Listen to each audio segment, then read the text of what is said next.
Salut à toi qui m'écoute, salut à toi qui me regarde. C'est ton journaliste préféré sur ta chaîne préférée. Et ça y est, je pense qu'on y est. C'est le premier podcast d'une longue liste, je pense.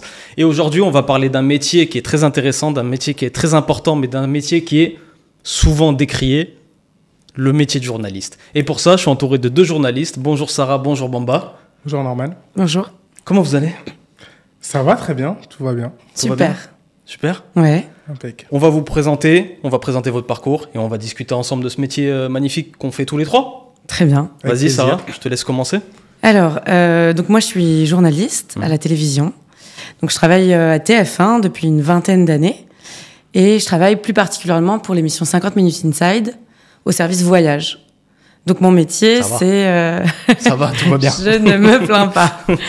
Ouais, donc mon métier, c'est de faire des reportages pour faire découvrir des destinations incroyables, plus connues, moins connues, Ouais. à travers des parcours de gens plutôt inspirants, passionnants, français, pas que. Voilà. Ok. Voilà. Putain, c'est super, on va revenir sur ça dans pas longtemps. Et toi Bamba ? Donc moi c'est Bamba Gay. Moi je suis donc journaliste reporter d'image depuis maintenant plus de 2 ans. Ok. Donc ce métier en fait consiste à tourner des reportages avec une caméra, un micro. Et donc moi actuellement je suis donc à la pige, donc c'est-à-dire que je travaille pour plusieurs chaînes Ok. et j'ai des contrats assez courts qui sont tout le temps renouvelés. Moi mon rôle c'est donc de partir en reportage, tourner des reportages qui seront diffusés dans les journaux télévisés de plusieurs chaînes. Et donc là actuellement je bosse essentiellement pour la chaîne M6. Ok, pour M6. M6 oui. Tu m'as dit, ça fait combien de temps que tu fais ça ? 2 ans. 2 ans ? Je suis sorti d'école en fin 2022. Et tu faisais quoi comme école ? J'ai Si on fait doit retracer ton parcours, allons-y. mon parcours. Ok, donc moi après le bac, j'ai fait une licence information communication pendant 3 ans. Je pense qu'on a tous fait la même. Ah ouais, d'accord. Ok, toi aussi. Ouais. Ah ouais. Toi aussi. Licence Ah, oui, oui, Infocom. Ah d'accord. Ok, ça va. T'étais où, comme ça on voit... Moi j'étais à Paris 8 à Saint-Denis. Ok, voilà. Moi, j'étais à Paris 8. Ah ouais. Ah, d'accord. Moi j'étais à Paris 13, j'étais seul à Paris 13. Ah oui, excellent. Villetaneuse. À Villetaneuse. Ah mais c'est pas très loin. Hein. Ouais, bon, c'est collé, On a 93. compris, hein. Toujours.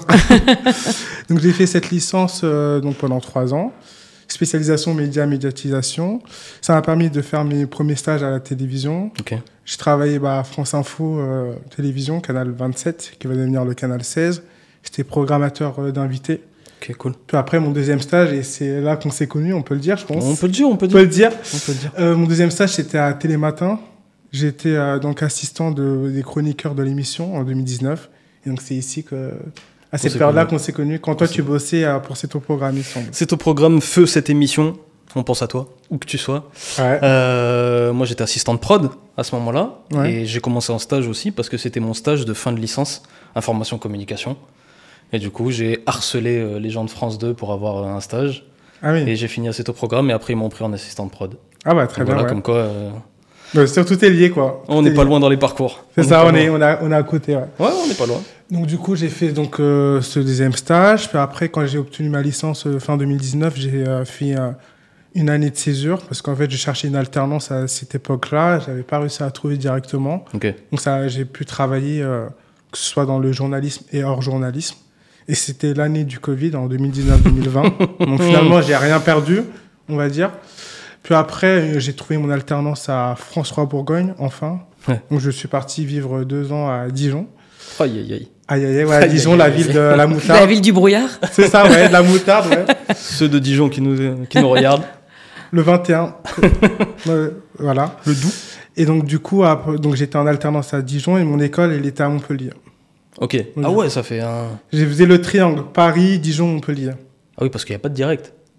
Non. Tu devais remonter sur Paris pour descendre. Non, si, il y a il y a forcément un pas direct. direct, Ah mais ouais, sauf je me que disais c'était aussi. des correspondances souvent. Ah ouais. Je devais descendre à Lyon, c'était un peu. Et t'avais pas trouvé d'école à Dijon ? Il n'y avait pas d'école, il y a Il y pas avait d'école pas de d'école. journalisme à Ok, Dijon. donc t'avais trouvé l'alternance, mais pas l'école. Voilà, c'est ça, ouais. T'aurais pu trouver une alternance à Montpellier, ça aurait été beaucoup plus simple. Non, parce qu'en fait, moi, j'ai pris 1 an à trouver une alternance. Ouais. Donc, d'où mon année de césure. Ouais. Donc du coup, en fait, une fois que j'avais trouvé mon alternance à Dijon, Ouais, tu j'étais t'es pas obligé pris la de... tête. Ouais, ouais, je suis allé à Dijon directement. Ouais, tu t'es pas cassé. Et après, vu qu'en alternance dans les écoles de journalisme, tu n'en as que 2. T'as le CFPJ à Paris Ok. et t'as l'ESJ Pro qui est à Montpellier. Donc du coup, je suis parti à Dijon et à Montpellier. Ok. Et toi, t'as fait une école de journalisme Ouais, Vincent j'ai fait donc une licence Infocom et après j'ai Ouais. fait l'ESJ Paris. Ok.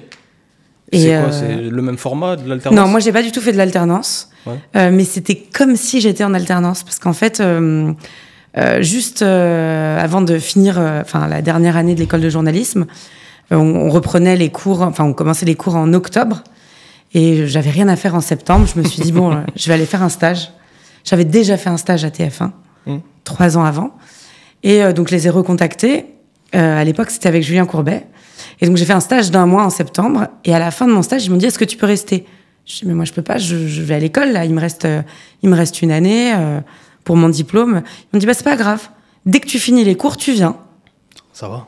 Et donc, en fait, dès que je finissais les cours, moi, j'allais chez Julien Courbet. À l'époque, il avait une boîte de production qui s'appelait Quai Sud Télévision. Et on produisait l'émission Sans aucun doute. Ah oui. Donc j'ai été en stage comme ça pendant que les autres ils allaient boire des coups en face de l'école de journalisme. Moi j'allais salut, je partais directement et en fait du coup je suis restée toute l'année, donc c'était comme une alternance. C'était pas une vraie alternance, mais c'était comme une alternance. Et à la fin. Donc c'était la semaine t'étais à l'école? Non, pas du tout. J'avais des cours. On avait des cours, je sais pas, 4 heures le matin. Ok. 4 heures du matin? Non. 4 heures de cours le matin, je sais plus, je me rappelle plus des horaires. L'exploitation. Mais non, je sais pas, entre 8h et midi. Ou entre 8 ou entre 10 et 15 heures, et dès que je finissais, j'allais au bureau. Ok, je vois. Et donc j'étais journaliste enquêtrice en stage pendant toute une saison, donc de septembre, puisque j'avais déjà commencé à temps complet en septembre, jusqu'à fin juin. Et j'ai passé mon concours. J'avais prévu de faire une dernière année de spécialisation télé, et en fait ils m'ont proposé un contrat d'1 an en CDD. Ça s'appelait des contrats de grille à l'époque. Et je sais pas si ça s'appelle encore comme ça. Et du coup, je me rappelle avoir dit aux profs, je vais voir les profs, je dis qu'est-ce que je fais, parce que moi, je voulais faire ma spécialisation télé. Ils m'ont dit, je leur ai dit, est-ce que je continue? Ils m'ont dit, ça va pas la tête. Ils m'ont dit la moitié. Ils m'ont dit la moitié des gens de cette classe ils rêvent ne trouveront peut-être jamais de travail. C'est un milieu qui est quand même assez bouché, etc. Et ils m'ont dit, pas du tout d'année de spécialisation, alors qu'ils auraient pu me dire de le faire, parce que... Et non. Et du coup, j'ai pris le contrat et je suis partie travailler en CDD à TF1 avec Julien Courbet pour une 2e année, du coup. C'est exceptionnel. Voilà. Moi, ça m'a fait penser à mon rythme. À moi, c'était en 2e année de licence Infocom. Du lundi au vendredi midi, j'étais en cours. Ouais. Et vendredi après-midi, samedi, dimanche, je bossais à Europe 1. Ah ouais, c'est un peu pareil. Tu faisais quoi à Europe 1? J'étais assistant de rédaction. Ouais, en gros, j'étais au bocal. Donc là où il y a les conférences de rédaction pour les journaux, et je répondais au téléphone rouge, le téléphone rouge, c'était l'un des premiers postes de Marc-Olivier Fogiel, le téléphone rouge à Europe 1. Donc je me suis dit, je vais devenir quelqu'un en faisant ça. Je faisais de la veille concurrentielle sur RTL, sur France Info, sur France Inter. Donc tu vois, toutes les demi-heures, tu écoutais les journaux et tu notais les infos qu'il y avait et tu le sortais pour le rédac chef en disant, nous on n'a pas cette info, faut la mettre dans le prochain journal. Je faisais quoi d'autre et je faisais les podcasts des émissions. Enfin, les replays à l'époque, ça s'appelait pas des podcasts. Je faisais les replays des émissions. Et ça, c'était tous les week-ends. Ouais. Du coup, en fait, pendant toute ma 2e année de fac, j'avais 0 jour de repos. Moi, c'était un peu pareil. Enfin, j'avais quand même un peu le week-end, mais vraiment, c'était toute la journée non-stop jusqu'au soir et on se donnait à fond, quoi. Mais il y a que le travail qui paye. Hein. Ouais, exactement. Ça m'a fait penser à un truc, je voulais vous poser cette question aussi. Est-ce que quand vous étiez plus petit, vous étiez attiré par ce métier-là ? Moi, j'ai toujours voulu faire ça. Ouais. Pareil, moi aussi. J'ai jamais voulu faire autre chose. Mes parents regardaient beaucoup les informations. C'était très actualité. Il y avait pas un soir où mes parents rataient le JT. Et moi aussi, c'est la même chose. Ouais. Et ils regardaient il y a très longtemps parce que je suis vieille. 7 sur 7 le dimanche. Anne Sinclair. Envoyé spécial. Moi, c'était mon rêve. C'était Envoyé spécial ou une autre émission qui s'appelait Le Droit de savoir à l'époque. Charles Villeneuve. C'était des grosses enquêtes. Donc, moi, je rêvais de faire de l'investigation. Okay. C'était ça mon rêve. Okay. C'était, je voulais faire de l'investigation ou reporter de guerre. Je voulais à tout prix faire ça. Bon, c'est pas du tout ce que je fais. On est au voyage. On est là-bas. Reporter de guerre, il est là. Et on est au voyage. Le destin, la vie. Je me suis laissée porter. Et, après, j'avais plus forcément envie d'être reporter de guerre pour plein de raisons, mais l'investigation, ça m'intéressait. Okay. Et finalement, j'en ai fait un petit peu pour certaines émissions où j'étais plutôt enquêtrice, mais finalement l'émission même, on faisait des enquêtes, on faisait des caméras cachées avec Julien Courbet, c'était passionnant en fait.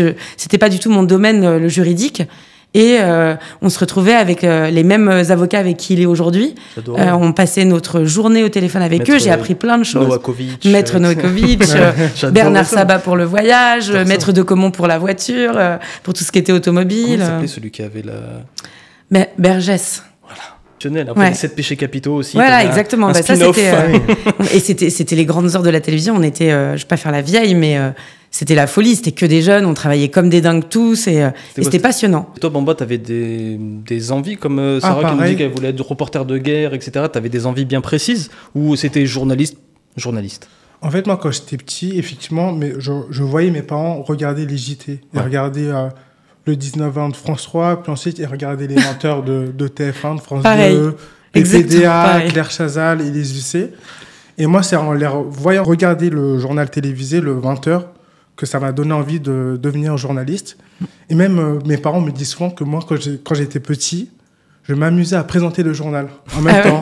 En fait, quand c'était l'heure du journal, je prenais des feuilles, un stylo, je me mettais devant une table, une chaise, et je présentais le journal. Tu faisais le présentateur. C'est ça, exactement, ouais. Et en fait, c'est ça qui m'a donné envie de devenir journaliste. Et moi, quand j'étais petit, j'étais fan d'une présentatrice qui s'appelle, je pense que tout le monde la connaît, bien évidemment, c'est Élise Lucet. À l'époque, elle présentait le 19-20 de France 3. Puis après, elle est passée au 13h sur France 2. Et je sais pas pourquoi, mais j'admirais cette journaliste, ce qu'elle disait, ce qu'elle racontait. Donc, est-ce que Cash Investigation, c'est ton rêve aujourd'hui? Désolé, je fais ma journaliste. Franchement, envoyer spécial et Cash, tu vois, les deux. Pourquoi pas? Oui, ou envoyer spécial. Pour l'instant, je suis plus attiré par le news, l'actu quotidienne, et peut-être plus tard, dans quelques années, aller sur les longs formats. Ok. Et en fait, c'est ça qui m'a d'abord donné envie de devenir journaliste, et j'ai toujours gardé cet objectif-là que j'ai réussi à atteindre, du coup. Et toi, Sarah, comme il nous a parlé de ses inspirations, et les UC, tu avais des inspirations, toi, peut-être de reporter de guerre ou alors juste de présentateur? Non, j'étais fan de personne. Ok. Mais vraiment, c'était le contenu qui m'intéressait. Et d'ailleurs, moi, j'ai jamais voulu être présentatrice. Okay. Parce que souvent, dans la tête des gens, quand tu dis t'es journaliste, tu présenteras le JT. Je dis, moi, c'est pas du tout un objectif. Ça a jamais été un objectif, c'était vraiment le contenu. Ouais. L'enquête, ce qui était dévoilé. Donc, voilà, j'avais pas de figure qui me fascinait. Mais en revanche, voilà, les reportages d'investigation, ça me passionnait. T'as un exemple bien précis de reportage qui t'a passionné? J'en ai pas en tête un. J'en ai pas en tête un, mais il y avait une émission que j'adorais qui s'appelait, je crois que ça s'appelait Lundi Investigation. Ouais. À l'époque, c'était sur Canal. Et j'aurais rêvé bosser pour cette émission à l'époque. Moi, c'était l'effet papillon. Ah si, moi aussi, j'adorais l'effet papillon. D'accord. Et il y avait un documentaire qui avait été fait sur le trafic de drogue pour Canal, avec un mec qui s'appelait, je me demande s'il n'y en avait pas un qui s'appelait PSG. Il était tout grimé. Avec PSG. ouais, non, mais c'était vraiment sur le trafic de drogue. C'était un journaliste qui est très connu dans la presse écrite. Il s'appelle Jérôme Pierrat. Ok. Il avait fait une grosse enquête sur le trafic de drogue et ça m'avait passionné. Ça, c'est un des documentaires qui m'a passionné. Ok. Ouais. Et t'avais quel âge à ce moment-là quand tu étais passionné Je sais plus. Franchement, je saurais pas te dire. Mais voilà, tout ce qui était enquête, ça me passionnait. Ah, d'accord. Moi, c'était comme vous. Enfin voilà, on vient à peu près des mêmes endroits et on a à peu près les mêmes cultures. Donc pareil, ma mère qui faisait que regarder les infos, qui écoutait la radio. Et du coup, moi, enfant des années 90, j'étais avec mon Walkman et j'écoutais la radio et je me suis dit, je veux être animateur de radio. Ah ouais. J'ai fini là. Ah ouais. On n'est pas loin. Pas loin, mais j'ai fini là. C'est presque ça. Voilà. Donc c'est ça, moi, quand je reviens à mon enfance, je vois que ça. Quand il faut toujours persévérer. Ouais. Moi, c'était l'investigation et la musique. Ouais. La musique, ça m'a toujours passionné. Hip-hop, rap. J'avais une émission de radio sur le rap où j'interviewais des rappeurs, etc. Donc c'était ça, c'était l'investigation ou la musique. 2 salles, 2 ambiances. Voilà. Et ensuite, une fois que vous avez fait vos écoles, quand vous avez fait vos pour vos premiers entretiens d'embauche, pardon, je bégaye. Quand vous avez fait vos premiers entretiens d'embauche, est-ce que vous avez eu des difficultés ou est-ce que c'était simple? Vas-y, je t'en prie. Vas-y, on commence. Moi, j'ai pas eu le sentiment d'avoir de difficultés. J'ai envoyé beaucoup de CV. Ouais. J'ai envoyé énormément de CV, mais après, moi, je suis assez persévérante. Quand je veux quelque chose, je vais me donner à fond pour l'avoir. Mais après, une fois que je me présentais, ça allait. Enfin, je pense que si t'es passionné, si tu crois à fond dans quelque chose et si tu le fais à fond, bah, tu sais convaincre. Ouais. Donc, il faut convaincre, c'est sûr. Mais pour moi, quand on croit en soi et quand on y va, on arrive à convaincre. Ok. C'est vrai que moi, pareil, j'ai pas trop eu spécialement de difficultés. J'ai pris 1 mois ou 2 mois après l'école sans travailler avant de trouver mes premières piges. Mais en fait, c'est tout simplement en demandant aussi à son réseau, à ses amis. Est-ce que par exemple, tu peux me filer un contact de tel Red Chef ou de tel secrétaire de rédaction ou de tel RH? En fait, ça se passe comme ça, quoi. Ouais. Une fois que tu as un contact, une adresse mail, un numéro, tu envoies plusieurs contacts. Après, ils vont pas forcément tous se répondre, mais une fois que tu as une réponse, après, tu as ton entretien, puis après, ta première pige. Alors moi, il y avait le réseau. Je suis assez d'accord avec toi. Le réseau, c'est essentiel, je trouve, aujourd'hui. Je trouve. C'est vraiment... faut... Pour moi, c'est même primordial. C'est primordial. Je suis assez d'accord avec toi. Mais moi, à l'époque, j'en avais pas forcément du réseau. Ouais. Alors, je connaissais quelques personnes, mais j'avais pas forcément ce réseau. Et j'ai le souvenir, je regardais les génériques de fin. Et je notais les noms des rédacteurs en chef, etc. Et j'essayais de trouver le format du mail de la boîte. Et donc... Merci. Et c'est comme ça. Et j'envoyais des mails, j'envoyais des courriers, j'écrivais. Ah ouais. Et j'ai eu des entretiens, du coup, comme ça. Bah, ouais. Comment je suis rentré, comment je suis rentré à Europe 1 et comment je suis rentré à France 2, je suis rentré comme ça. Ah ouais. En fait, en harcelant, désolé pour le terme, les gens, en fait, tu regardes l'organigramme et tu essaies de trouver la matrice, le arrobase quelque chose, tu essaies de savoir comment ça s'écrit, prénom, point, nom, arrobase quelque chose, et j'envoyais. Et si ça répond pas, je renvoie. Tout à fait, il y a une directrice de casting qui bossait pour M6, à qui j'avais écrit, qui m'a dit... Je t'ai rappelé parce que tu m'as harcelé. Et elle me l'a dit comme ça. Elle s'appelle Myriam Kebani. Elle bossait pour plein d'émissions de magazines en tant que directrice de casting. Et comme on me proposait le même contrat à TF1 que la première année, je me suis dit autant que j'aille ailleurs. Ouais. Enfin, je vais pas faire la même chose une deuxième année. Donc, au pire, je fais la même chose, mais ailleurs. Okay. Et donc, j'avais postulé partout. Et elle m'a dit, je t'ai rappelé parce que tu m'as harcelé. Donc, et alors après, et elle m'a dit 2 choses. Elle m'a dit, je t'ai appelé parce que tu m'as harcelé et parce que sur ton CV, il y avait marqué que tu faisais des cours d'arabe tous les dimanches. Et elle m'a dit, j'ai trouvé ça étonnant, cette petite blonde là. Elle m'a dit, du coup, ça m'a intriguée. Donc voilà, faut pas. En fait, je dis ça pour dire qu'il faut pas hésiter à mettre tout ce qu'on fait, tout ce qui nous passionne sur son CV et tout ce qui nous rend différents des autres. Faut pas s'auto-censurer. Parce que tu sais pas pourquoi la personne qui te reçoit en entretien, elle va peut-être être attirée par quelque chose qui, elle, la touche et tu avais pas pensé avant, quoi.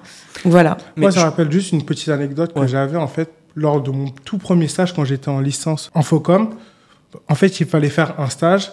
En fait, moi, mon premier stage, je l'ai fait à France Info, donc télévision, qui est le 27, en tant que programmateur d'invité. Et pour trouver ce stage, en fait, j'étais parti en fait avec des CV que j'avais imprimés sur la place de la République. Et c'était pendant l'élection, pendant la campagne de l'élection présidentielle de 2017. Et j'avais donné mes CV à des journalistes. Donc j'avais donné mon CV à un journaliste de France Info qui s'appelle Florent Boutet, à qui je dois beaucoup. Je lui ai donné mon CV. Moi, je pensais qu'il allait le jeter à la poubelle. Moi, il m'avait simplement dit qu'il allait le transmettre à la rédaction. Après, voilà.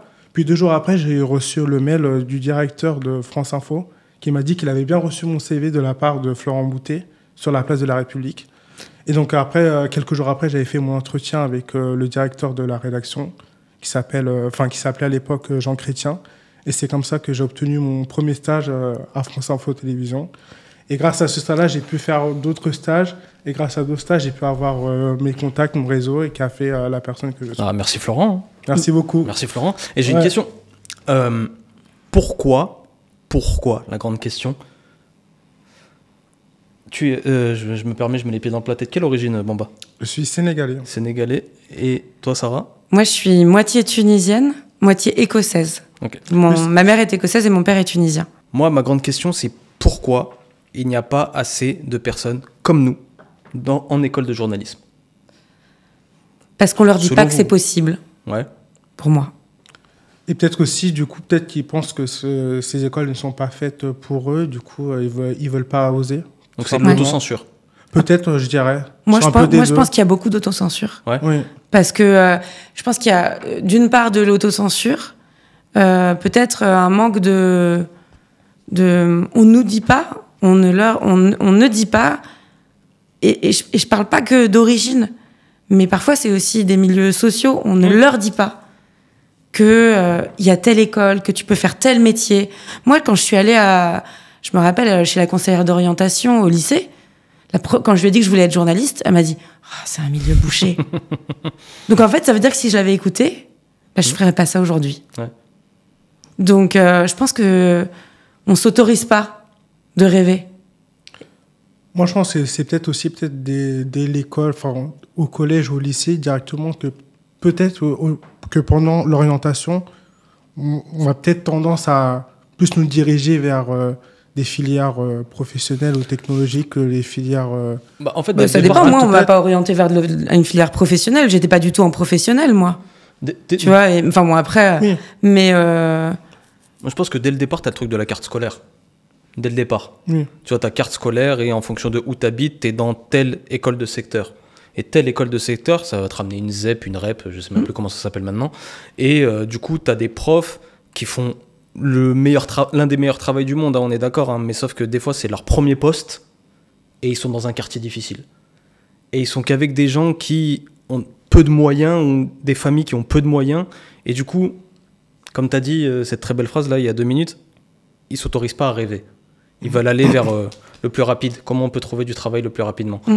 Donc du coup, en fait, dès la primaire, il y a cet entre-soi, ce fameux entrisme, cet entre-soi qui est pas bon, qui est négatif. Donc du coup, tu t'autorises pas à rêver. Donc du coup, tu vois ces gens à la télé et t'as pas de représentation dans les médias. Nous, on s'est vu il y a une semaine dans un salon, le salon du monde arabe à Mazir, Oui. où tu étais dans une conférence où ça parlait de représentation dans les médias. Bamba, je pense que tu es le plus jeune parmi nous. Est-ce que toi, dans ton enfance, dans ton adolescence, il y a eu une représentation? Est-ce que tu t'es senti représenté dans les médias? Franchement, c'est pas forcément t'as vu quelqu'un de noir à la télé, tu t'es dit c'est mon frère. Moi, ça m'a pas empêché de devenir journaliste. Okay. Même si je n'ai pas forcément eu de représentation Okay. à travers la télévision, ça ne m'a pas empêché d'aller là où j'ai envie d'aller. Ouais, parce que tu avais cette détermination. Oui. Tu étais déterminé. Après, j'ai quand même aussi en tête, comme tout le monde, Harry Roselmack, Ouais. qui présentait le JT journal de 20 20h de TF1, Audrey Pulvar, mais Ouais. pas que. Par exemple, moi j'étais très... j'avais en tête Élise Lucet, et pourtant, Élise Lucet, moi, on n'est pas pareil. C'est 2 salles de Et voilà, exactement. Donc, du coup, en On fait, mettra une photo d'Élise Lucet voilà. à côté de celle de Bamba, on va bien voir la diff. Donc, du coup, franchement, pour moi, c'était pas vraiment une question de représentation. Ça, Ok. Moi, c'est pas sur ça que je me suis basé pour faire ce métier. Mais toi, j'ai l'impression que tu étais déter. Tu savais où t'allais. C'est ça, oui, C'était ouais. tout droit. Exactement. Malgré les difficultés, Ouais, je suis allé tout droit, directement. tant mieux. Franchement, c'est un beau message. Et toi, Sarah, est-ce que tu avais eu des représentations ou alors, comme Bamba, tu n'en avais pas besoin? Non, j'en avais pas besoin. Ok. Vraiment, encore une fois, moi, c'était le contenu qui m'intéressait. Donc, puis quand j'ai envie de quelque chose, j'y vais à fond. Donc, Ok. j'ai pas besoin d'une figure qui va me... Après, en revanche, j'ai besoin de la force des gens. Ouais. C'est-à-dire que moi, j'ai des rédacteurs en chef qui m'ont guidé, qui m'ont aidé parce que ces personnes ont cru en moi, en fait. Et ces personnes-là m'ont donné la force. Pour moi, c'est les gens qui t'entourent. C'est ma famille aussi. C'est mes parents qui m'ont pas dit non mais Sarah, on connaît personne en télévision, va faire autre chose. Moi, mes parents, ils sont arrivés de l'étranger tous les deux, ils connaissaient personne ici. Mes parents sont professeurs. Mon père, il rêvait d'être médecin. Finalement, par la force des choses, il s'est retrouvé prof parce que à l'époque, à la fin des années 70, début des années 80, on manquait de professeurs. Ils sont venus le chercher à la fac. Il avait fait d'abord médecine, ensuite physique, chimie, et puis du coup, il s'est retrouvé comme ça. Mais en fait, tout ce que je veux dire, c'est que mon père s'est jamais dit je vais pas réussir, et du coup, il m'a jamais mis moi non plus de bâton dans les roues. Et ma mère, c'est pareil. Ils m'ont dit vas-y ma fille, si t'as envie de faire quelque chose, vas-y à fond. Ouais. Donc voilà. C'est vrai que le soutien de la famille, c'est très important. C'est essentiel, je pense. Hein. Moi, mes parents et mes frères et sœurs, ils étaient tous derrière moi. Vraiment tous derrière moi. T'as combien de frères et sœurs, juste comme ça pour info J'ai 2 grands frères et 3 grandes sœurs. On est 6. Ah, t'étais le plus petit. Exactement. T'étais le plus petit en même temps. Exactement, ouais. Donc voilà, ils t'ont dit vas-y petit. C'est ça, exactement. Fais ce que t'as à faire. Ils ont cru en moi, ils m'ont poussé jusqu'au bout, et puis ça m'a été vraiment d'une force très importante. Et d'ailleurs, je les remercie. Infiniment. Merci beaucoup, ma famille. Et qu'est-ce que je voulais dire? Bah moi, en fait, la représentation dans les médias, après, c'était basique, hein, je suis d'origine marocaine, donc tu vois, genre les représentations dans les médias dans les années 90, c'était qui? C'était Nagui, Rachid Arabe. C'était Smaïn, c'était Jamel Debbouze, c'était Ramzi, Eric et Ramzi, tu vois, même les deux, même Eric, Zidane. t'es antillais, ouais, c'était Zidane. Oui. Et puis après, t'as eu 2001. Ouais. Tout s'est effondré. C'était Faudel. Ouais. C'était... Non, mais c'est même pas une vanne, hein. C'était vraiment une représentation, tu vois. C'était Khaled, quand il chante Aïcha, écrite par Jean-Jacques Goldman, tu vois. C'était quelque chose. C'était la grande époque, ouais. C'était quelque chose. 98, tout ça, Black Bamber, tout allait bien. Moi, je suis de 98, donc... Je suis de 98. Ah, t'es un 98 ? Ouais, l'année de la Coupe du Monde. Est-ce que tu t'as vécu la ferveur de ce week-end comme 98? Ah, j'avais 3 mois, j'avais un biberon en 98, quand on a gagné la coupe. Oh là là. On se prend un coup de vieux, hein. Tranquille. C'est pas grave. Mais non. Ça arrive. Tout va bien. Il n'y a pas d'âge, comme on dit. Et donc, pas besoin de représentation, du tout droit. Quand tu veux, tu peux. Après, rentrer dans l'école. Il y a ce truc aussi, pour rentrer dans l'école, il faut passer des concours. Oui. Ah, les concours, ouais. Et tu vois, si t'es pas... tu vois, je reviens sur mon truc de la carte scolaire. Si t'es pas dans les bonnes écoles primaires ou dans les bons collèges, et si t'apprends pas les bonnes choses, t'es pas au niveau, quand t'arrives au concours, tu floppes. Ah bah oui. C'est vrai qu'on n'a pas tous le même capital culturel. Voilà. Même si par rapport à la famille. Bien sûr. Voilà. Il y a certaines familles, par exemple, chaque week-end, ils vont au musée du Louvre, ils vont faire des visites. Mais c'est pour pendant ça que d'autres restent à la maison, à regarder la télé. Et je pense que sur ça, on n'est pas tous égaux sur ça. Non, on n'est pas tous égaux. C'est pour ça qu'il ne faut pas hésiter à s'instruire par soi-même, en fait. Si toi, ça t'intéresse et si ta famille t'a pas guidé vers ça, il faut s'instruire par nous-mêmes. Ouais. Mais c'est un capital culturel aussi de regarder la télé. Hein. Oui, bien sûr. Ça te permet de connaître des choses, enfin, regarder des reportages, etc. T'es pas obligé de regarder Les Anges, quoi. Ah oui. Surtout pas. Surtout pas. Pardon, no offense. Pas chacun fait non, moi j'assume surtout pas. non, j'assume totalement. Ok, donc l'école, les premiers boulots, et maintenant vous vous développez. Toi, ça fait combien de temps que t'es sur TF1 ? Moi, l'année prochaine, je vais célébrer mes 20 ans de CDI à TF1. 20 ans, voilà. Bravo. Et toi, tu as dit, ça fait 2 ans que tu es en pige. Je suis en pige, ouais. Ok. Et j'ai quand même bossé pour pas mal de rédactions, toujours à la pige. Ok. J'ai eu quelques contrats d'été, mais pour l'instant, je vis essentiellement de la pige. Mais sur des médias traditionnels. Oui, bien sûr. On peut appeler des médias traditionnels. Qu'est-ce que vous pensez des nouveaux médias ? Moi, je trouve ça génial. Ouais. Tu veux dire les réseaux sociaux ? Moi, je trouve ça génial parce qu'il y a une liberté qu'on n'a pas dans les médias traditionnels, que ce soit la télévision, la presse écrite, la radio. On en parlait tout à l'heure. Que ce soit à la presse écrite, à la télévision ou à la radio, c'est assez formaté. Et je trouve qu'aujourd'hui, les médias moins traditionnels, donc les réseaux sociaux, les podcasts, il y a cette liberté qui nous permet de parler de plein de choses. Et je trouve ça incroyable, en fait. Je trouve ça génial. Cette liberté de ton, cette liberté de temps aussi, que vous n'avez pas forcément à la télévision. Ouais. Et c'est les quand médias... c'est formaté, ça doit faire 5-10 minutes pour un truc voyage. Alors non, moi je fais des reportages de 30 minutes. De 30 minutes, ok. Mais on me dit, cette semaine, tu as le droit d'avoir 31 minutes et faudra pas faire moins que 30-30. Okay. Donc on est vraiment à la seconde près. Ouais. Et on est toujours en train de gratter du temps. Mais je te jure, j'ai de la matière incroyable. Bon, ok, je te donne 1 minute. Mais rien de plus. Ouais. On est à la minute près quand on fait des reportages. À la seconde. Oui. Ouais. Toi, c'est encore plus court, du coup, Ouais. ce que tu fais. Oui, après, vu que moi, je suis journaliste reporter d'image, donc GRI, Ouais. moi, je m'occupe plus du tournage que Ouais. du montage. Après, le montage, c'est un rédacteur qui, lui, Ouais, va ouais. rester à la rédaction, qui va s'occuper de monter les images que j'ai tournées, monter les interviews que j'ai réalisées. Après, c'est lui qui va plus gérer le temps.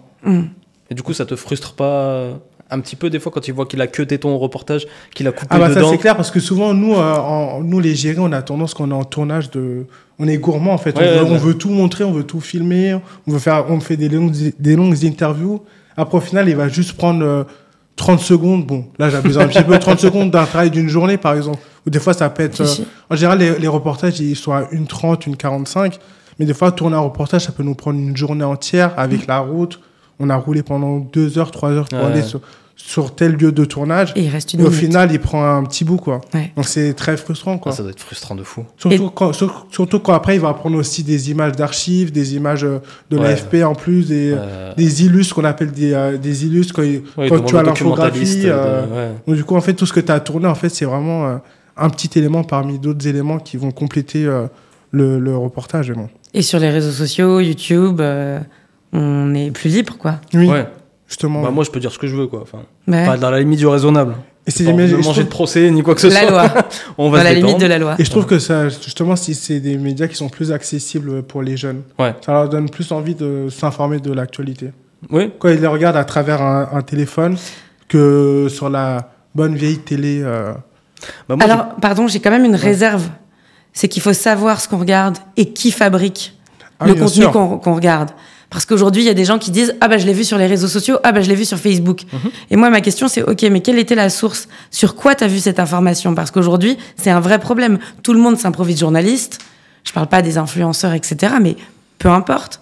Tout le monde s'improvise journaliste et on ne sait pas qui produit cette information. Donc c'est très important de savoir, de vérifier d'où vient l'information. est-ce que justement, vous faites de ce genre d'intervention dans des écoles?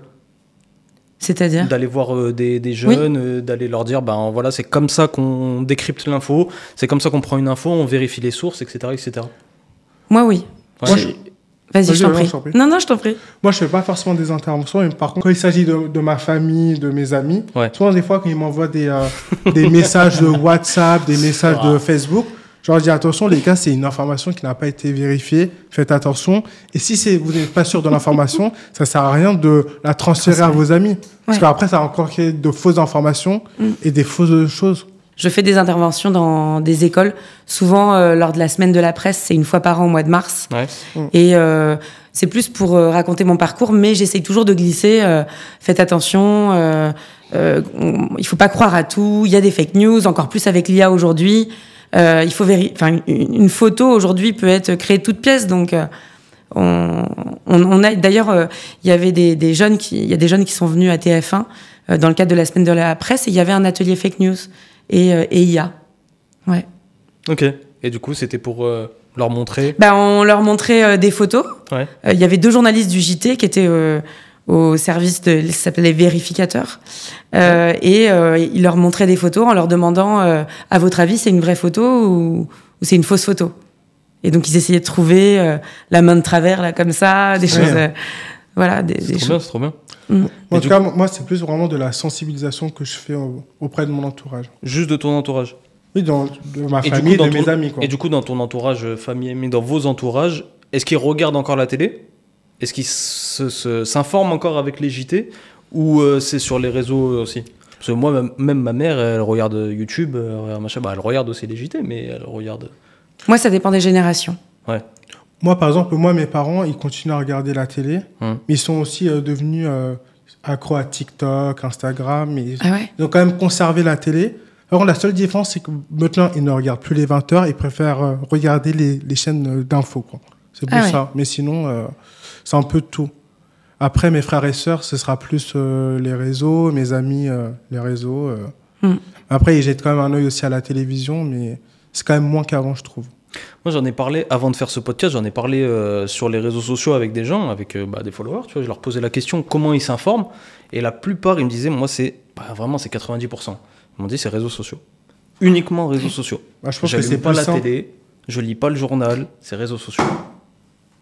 Mon téléphone. Ouais. Il dira pas plus bas, je pense. Moi, c'est pareil. Moi, je m'informe beaucoup avec les réseaux sociaux. En fait, moi, souvent, après, je suis abonnée à des médias, à des grands médias. Ouais. En fait, c'est Le Monde, mais via les réseaux ouais, sociaux. ouais. C'est-à-dire que je fais attention à qui je m'abonne. Mais effectivement, et souvent, je vais avoir l'information à travers les réseaux sociaux, et ensuite, je vais aller chercher des articles si je veux en savoir plus. Toi, tu fonctionnes comment? Hors travail. Hein. Pour m'informer? Ouais. Moi, je suis quelqu'un, en fait, j'ai découvert vraiment en grandissant la radio. D'abord, j'ai découvert la télévision, m'informer via la télévision. Et moi, maintenant, je préfère aussi écouter la radio en plus de la télé. Ouais. Le matin, quand je me lève, je vais mettre France Info Radio, France Inter. Quand je suis dans les transports avec mes AirPods, je vais écouter la radio. Donc moi, c'est vraiment principalement par la radio que je m'informe. Après, je vais aussi regarder la télévision, mais sur mon téléphone.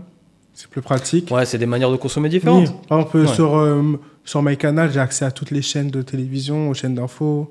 Je peux reculer, aller au début, par exemple, de la matinale à 13h. Je peux aller regarder le matinal, par exemple. Ouais. Moi, c'est vraiment comme ça que je m'informe. Et aussi, les réseaux sociaux, hein, forcément. X, Insta. Je fais vraiment, en fait, un florilège, on va dire, de tous les supports de médias, quoi.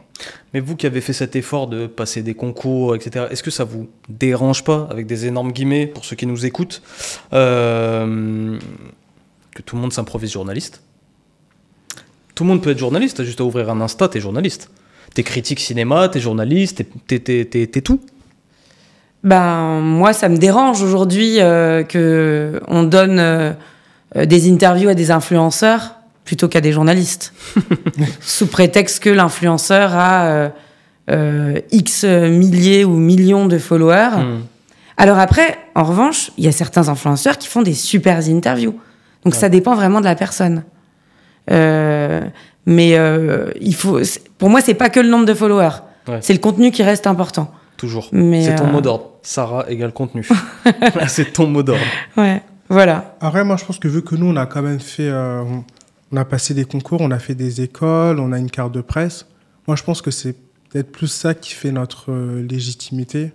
Je dis pas qu'eux ne sont pas légitimes, mais je pense que c'est ça qui nous définit en tant que journalistes. Parce que nous, on vit de ce métier, c'est un métier qu'on fait tous les jours. Et nous, je pense qu'on le fait quand même aussi de manière... plus objective ? Plus objective, plus sincère, parce que nous, en fait, on veut simplement raconter les faits, rapporter une information. Nous, on n'a pas forcément d'autres intérêts à part juste raconter une information. Et puis, on ne doit pas en avoir d'autres intérêts. Voilà, c'est ça. Et je pense c'est que l'influenceur, lui, il veut se concrètement, il est payé avec quoi ? Et par les marques. Donc, il a forcément des intérêts financiers avec des marques. Après, là, excuse-moi, je te coupe, mais je sais qu'il va y avoir des gens en commentaire qui vont dire des choses. Et on peut pas on peut pas laisser le sujet de côté, tu vois. Genre, viens, on met les pieds dans le plat, on y va. Vous bossez pour des grands médias, et c'est les gens ce qu'ils vont mettre dans les commentaires. Ils vont dire, ouais, mais toi, tu bosses pour TF1. Donc en fait, alors oui, tu fais du voyage, donc ce sera peut-être pas le... Imaginons quelqu'un qui est au journal de TF1. En fait, ce qu'il va dire sur un sujet, peu importe un sujet politique, peut-être que ça va être anglais par son rédac-chef, et que lui, il n'aura pas forcément le choix. Je me fais l'avocat du diable, je le dis tout de suite, je le pense pas vraiment, je le fais l'avocat du diable. Peut-être ça va être anglais par le rédac-chef qui va dire, tu vas traiter ton sujet comme ça, et peut-être que ce rédac-chef, il a la pression d'au-dessus aussi.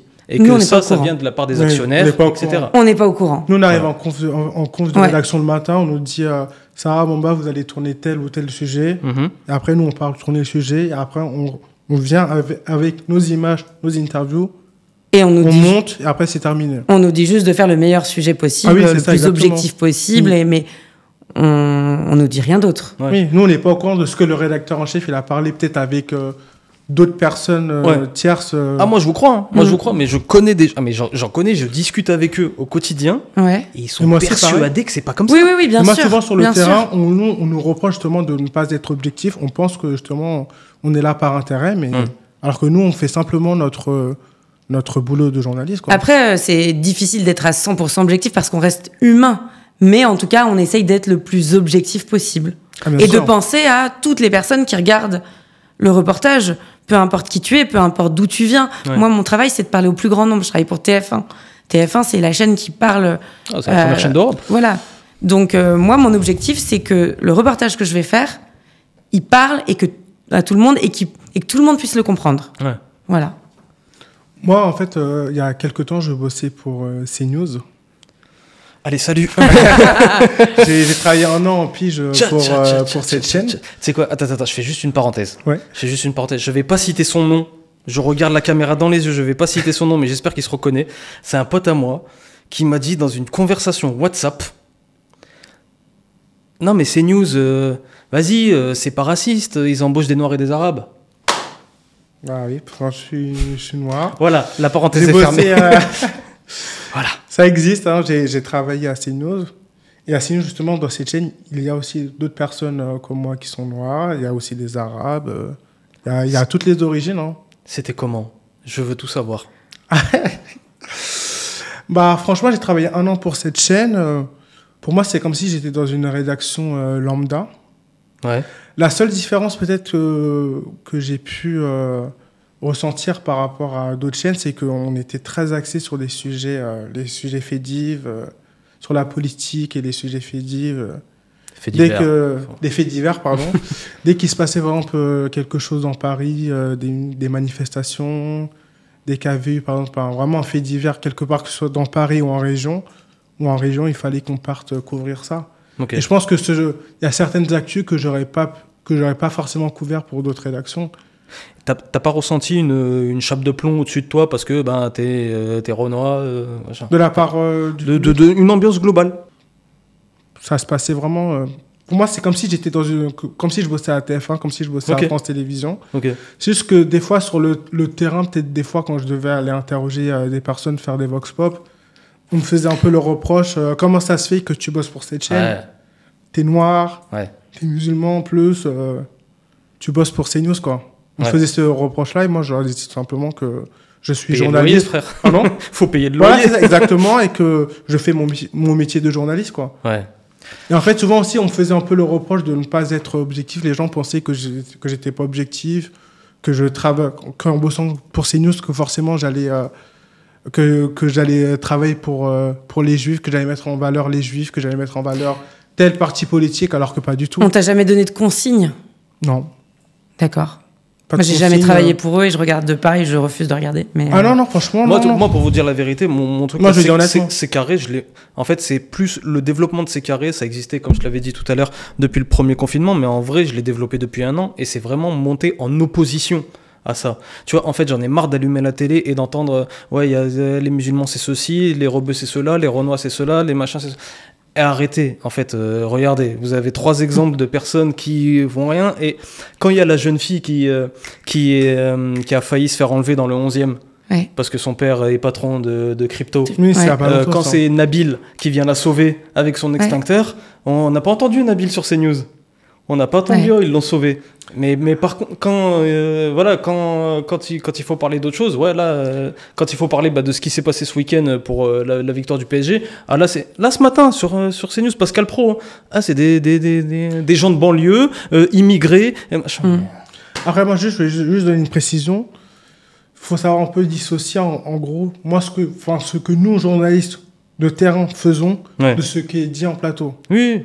Après, c'est pas parce que forcément on va travailler pour telle ou telle chaîne que forcément on va être d'accord avec, on va dire, la ligne éditoriale. Ouais. Nous, quand on bosse pour une chaîne, on bosse de la même façon que pour une autre. On vient, quand moi je prends ma caméra, mon micro, je tourne exactement de la même manière quand je bosse à CNews ou à M6. Je fais mes reportages. Après, ce qui est dit en plateau, pour moi, c'est quelque chose qui ne me regarde pas. Ah oui, alors pas moi. Et même si après... Effectivement, quand on tient un micro de telle chaîne, on représente la chaîne un petit peu, mais après, pour moi, ce qui est dit en plateau, c'est vraiment quelque chose qui me... Oui, qui te représente pas. Voilà, ça me représente pas, je ne regarde pas. Ok, mais alors pour moi, en revanche, moi, la matière que je rapporte, je la suis jusqu'à la fin. Ouais. Je suis garante de ça, en fait. Je suis garante, mais je suis là vraiment. Je n'aimerais pas et je n'accepterais pas qu'on transforme la matière que j'ai rapportée. C'est-à-dire que quand je raconte une histoire, quand je vais rencontrer quelqu'un, si c'est transformé, je mets mon veto, c'est pas possible. Ça n'arrive pas, ça m'arrive pas. Moi, les gens avec qui je travaille, ils sont bienveillants. Très bienveillants. Je travaille et pour le coup, c'est pour ça que j'aime travailler pour cette émission 50 minutes inside. C'est une émission qui est très bienveillante et on ne transforme pas le propos des gens qu'on va interviewer. Et vraiment, pour moi, c'est un bonheur de travailler pour cette émission pour cette raison, pour cette bienveillance. Alors, moi, je voulais juste apporter une précision. En fait, nous, quand on tourne des reportages, c'est des reportages qu'on tourne pour des sujets qui sont diffusés dans les JT. Après, ce qui est dit en plateau pendant les émissions, c'est deux choses différentes qui n'ont rien à voir. Même si c'est pour la même chaîne, c'est pas forcément lié. C'est ça que je voulais juste préciser. Après, moi, j'ai bossé avec des gens dans certains médias qui sont maintenant sur CNews. Et ces gens, je les connais, j'ai bossé avec eux pendant des années. Et quand tu les vois en plateau faire mener un débat sur faut-il interdire le mot Allahu Akbar, là tu te dis mais frérot, tu m'as serré la main, tu m'as dit bonjour, tu m'as dit ah tu fais le ramadan, ah c'est super, et c'est à quelle heure que tu peux manger aujourd'hui? Et maintenant tu mènes ce genre de débat. Après le débat... Et tu vois ce genre de personnes, ils vont avoir exactement le... Tu vois, genre, je te tire pas dessus, hein, mais ils vont avoir le même argument que toi en mode oui mais j'essaie juste de mener ma carrière et tout machin.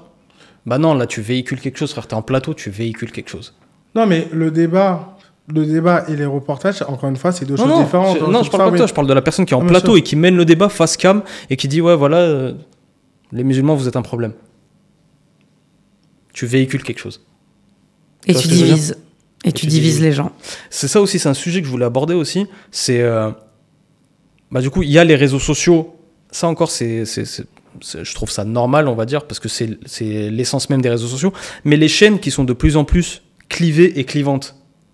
Est-ce que pour vous, c'est un problème ou ça permet au moins à chacun de savoir où il va? Moi, je pense que tu parles des chaînes d'infos, de manière générale.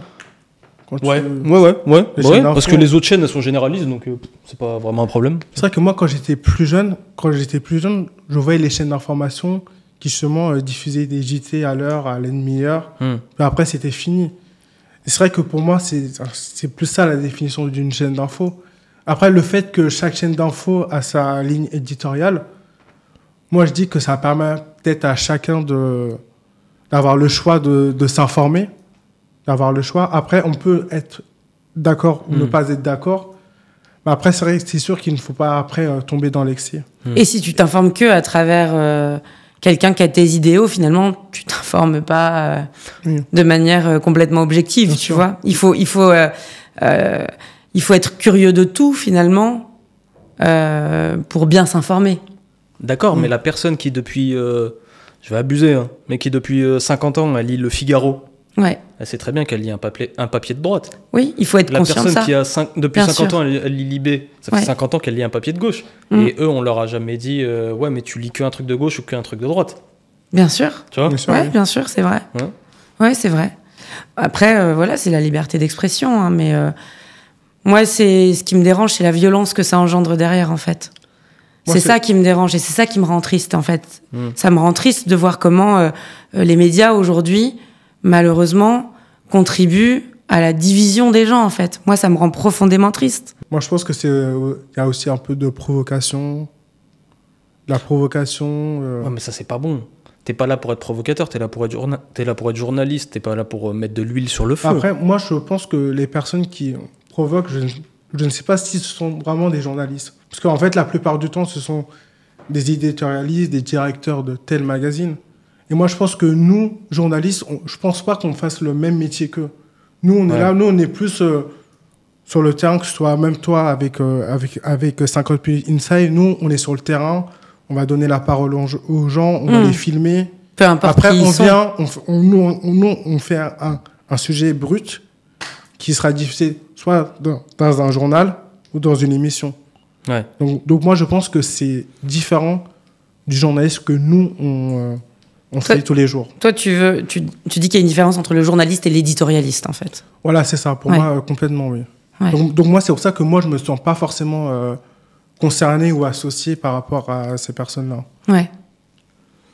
Moi, c'est mon avis. Hein. Après, ça n'engage que moi. Mais... Ouais, non, mais t'as un peu raison. En fait, en vrai, c'est deux trucs totalement différents. La ligne éditoriale, c'est ceci ou cela. C'est plus sur lui qu'il faut aller demander des comptes. et qui du coup ils divisent la société et que du coup ils mènent les gens les uns contre les autres, alors que de base, bah, je prêche toujours pour ma paroisse, hein, mais de base, nous, on n'a rien demandé en fait. Moi, juste, en fait, moi, je trouve dommage que nous, du coup, nous, journalistes de terrain, on paye un peu les pots cassés à cause de cette situation. Parce que moi, souvent, sur le terrain, quand je veux faire un vox pop, on me refuse parce que justement, les gens ont peur que ensuite je vais transformer leurs propos, que je vais déformer leurs propos, alors que pas du tout. Mais moi, je les comprends. Moi, des fois, je peux avoir une difficulté à les convaincre que justement, nous, on donne la parole à tout le monde. On donne la parole à tout le monde, en fait, et justement, en fait, ils nous font plus confiance, en fait, à cause de ça, en fait. Mais ça, c'est vrai dans tous les métiers. Chez les médecins, il y a des bons médecins et des mauvais médecins. Et donc, il y a des erreurs médicales avec des mauvais médecins, et c'est vrai dans tous les métiers. Et nous, dans le métier de journaliste, il y a des mauvais journalistes. Ouais. Moi aussi, je pâtis de ça. Il y a des gens qui me disent « Mais comment je peux vous faire confiance ?» Qui me dit que vous allez être réellement bienveillante. Je leur dis « Vous connaissez l'émission, maintenant, soit vous me faites confiance, soit vous me faites pas confiance. Maintenant, je vais pas vous convaincre pendant 10 heures. Je vais essayer de vous convaincre, je vais vous donner... je vais vous dire ce qui me... Moi, je vais faire quelque chose de juste. Soit vous me faites confiance, soit vous me faites pas confiance. Après, toi, tu as la chance, tu as le tampon TF1, 50 minutes Inside, c'est deux marques très connues, donc c'est plus simple à vendre. Quelqu'un qui est en indé, je parle même pas forcément de moi, hein, mais si quelque part, tu vois, quelqu'un qui est en indé et qui va dire je vais te faire une interview, je vais te... Je sais pas. Même si tu as le nombre de followers qui suit et tout, je sais pas si je peux te faire confiance. Je trouve ça normal. Et il faut... Oui, moi je trouve que c'est normal. Aujourd'hui, on peut faire n'importe quoi avec de l'image. Nous-mêmes, on ne sait pas ce que tu vas faire de l'interview là. Ne vous inquiétez pas. attention normal. Hein. L'IA va s'occuper de tout ça. Donc oui, ça fait peur. Moi, je comprends les gens qui ont peur de répondre. Mais voilà. Il nous reste pas beaucoup de temps, donc du coup, je vais juste poser une question à Sarah. Ouais, il reste 5 minutes, ça fait déjà 1 heure. Je vais poser une question à Sarah et après on va bloquer. Et bon, si tu veux y répondre, tu peux y répondre. Hein. Mais tu n'es pas concernée. En tant que femme, est-ce que tu as eu des difficultés dans ce métier en tant que femme J'ai pas eu de difficultés. Ouais.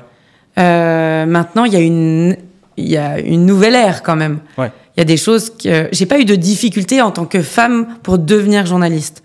Il y a l'ère d'aujourd'hui et l'ère d'il y a 10 ans à la télévision. Ouais, t'as vu C'était pareil. En télévision, il y a 10 ans, on m'a déjà dit attends, pour que l'interview elle se passe bien, vas-y, mets un décolleté.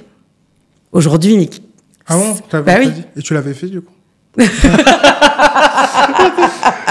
Et l'archive tout de suite. Waouh. J'ai pas mis de décolleté exprès, non. Mais je peux mettre des décolletés, mais j'ai pas mis un décolleté pour avoir une information. Ça, c'est certain. Tu ne t'es pas laissé faire, par exemple. Je me suis pas offusquée non plus. C'est ça, oui. Parce qu'à l'époque, c'est ça ma question en fait. Je me suis pas offusquée non plus parce qu'à l'époque c'était banal en fait. Et aujourd'hui, on laisserait pas passer ce genre de choses. Moi, j'ai entendu des réflexions, mais avant MeToo. Avant de MeToo, dans un média, je vais pas dire lequel, sinon ce sera simple de remonter où est-ce que c'était, de quelqu'un qui regardait la télé, qui regardait BFM, je crois, ou CNews, peu importe, iTélé à l'époque, et qui disait ça, elle a un physique de radio, qu'est-ce qu'elle fout à la télé ? Ah bah bien sûr, moi ça je l'ai entendu plein de fois qu'est-ce qu'elle fout à la télé, en télévision. T'es trop moche pour être à la télé, quoi. Ou alors des filles qui passent du service société, qui les regardent comme ça et qui disent toi, vers 2-3 heures du mat. Ah mais ça c'est arrivé plein de fois, c'est ce genre de phrase, on l'entend tout le temps. Mais c'est comme la une de... C'est classique ça, mais les unes de presse écrite, un tel l'atout charme de Téléfoot. Non, mais... Pour ne rien dire, de Téléfoot. Voilà, genre ma chaîne. Hein, mais pourquoi l'atout charme ? C'est parce que c'est une femme qui devient journaliste, c'est l'atout charme. Ou alors quand tu fais un sujet, même un journaliste qui décrit une autre journaliste va la décrire par son physique, pour commencer. En disant habillée comme ça, avec telle coupe de cheveux, avec tel machin, tout. Mais pourquoi tu... Mais ça a changé. C'était plus à l'époque. Il y en a encore un petit peu maintenant. Hein. Mais ça change. Ça change quand même. Ça change moi, parce qu'on... Moi, j'en vois moins quand même. Mais... Ouais. Avant, c'était vraiment classique, mais ça change. On a des formations. J'ai fait une formation à TF1 sur le sexisme il y a quelques mois. Donc, si, on est de plus en plus formés, c'est cool. C'est bien. Tant mieux. Eh ben, merci Bamba. Merci Sarah. Merci à toi. Donc, Sarah, on te retrouve sur 50 minutes Inside. Sur 50 minutes Inside, la rubrique voyage. C'est quoi les prochains reportages ? Mon prochain reportage, il sera diffusé le 5 juillet sur les îles de la Côte d'Azur. Donc le dernier, c'était Bali. Si vous avez envie de le regarder, il a été diffusé le 17 mai Avant, c'était la Thaïlande. Et le prochain, c'est les îles de la Côte d'Azur. Là, je rentre de Porquerolles. Ça va, elle vit, hein. Ah, bien sûr. Elle vit, hein. Là, J'avais dit, je ne me plains pas. Je vais peut-être postuler alors à 50 000. Mais viens. Oui, je vais venir. Viens. Le réseau. Attention. Par contre, il faut bien bosser. Hein. On prend que les meilleurs. Ah oui, la rigueur. Et donc, du coup, c'est à retrouver sur TF1+. Donc voilà, là, on peut retrouver sur TF1+, Bali ou la Thaïlande. C'est les derniers reportages que j'ai réalisés. Ok. Là, j'ai mal à la gorge parce que je rentre de Porquerolles.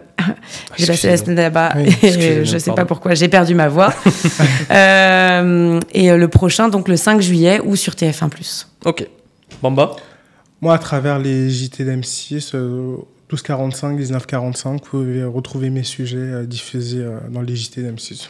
Comme quoi c'était quoi les derniers thèmes? Pardon, je suis la journaliste. Par exemple, aujourd'hui, ce matin, j'ai tourné un sujet qui a fait l'ouverture du 12h45. C'était sur... on était à 2 jours après le sacre du Paris Saint-Germain. Comment se sentent les supporters après 48 heures après la victoire historique de Paris, le retour au travail. C'était mon dernier sujet que j'ai tourné ce matin, lundi. Je ne sais pas s'il faut dire lundi 2 juin. Lundi 2 juin. Lundi 2 juin. On a tourné du coup, à retrouver sur M6+. C'est ça. Lundi 2 juin, dans le 12h45. Du lundi 2 juin. Et nous, on se retrouve tous les jours pour faire un point sur l'actualité, parce que C'est Carré, c'est le média du peuple. Si t'as capté, bah c'est carré.